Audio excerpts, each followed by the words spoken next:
ડભોઈ તાલુકાની વાત કરીએ તો ડભોઈ તાલુકામાં તળાવમાં એક વ્યક્તિ ડૂબી જવાની ઘટના સામે આવી છે। તો ડભોઈ તાલુકાના આવેલા સેગવાડા અને દિવાળીપુરા વચ્ચે આવેલા એક તળાવનો આ બનાવ સામે આવ્યો છે। તળાવમાં સ્નાન કરવા ગયેલ વ્યક્તિનું ડૂબી જવાથી કરુણ મોત નીપજ્યું છે। 2 કલાકની ભારે જહેમત બાદ વડોદરા ફાયર ફાઈટરને મૃતદેહ શોધવામાં મોટી સફળતા હાંસલ થઈ।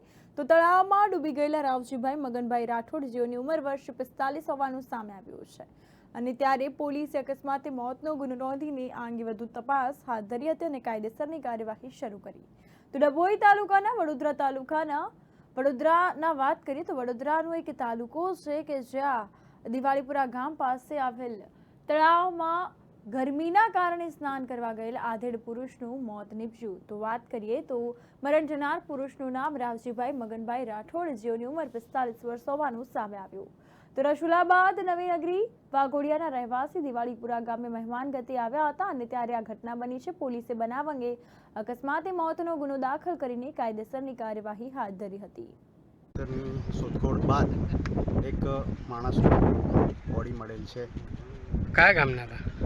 ગામ બહાર ગામના હતા, અહીંયા મહેમાન ગતિ માટે આવેલા, જે નાવા પડતા થાકી ગયેલ હોવાથી ડૂબી ગયેલા હતા।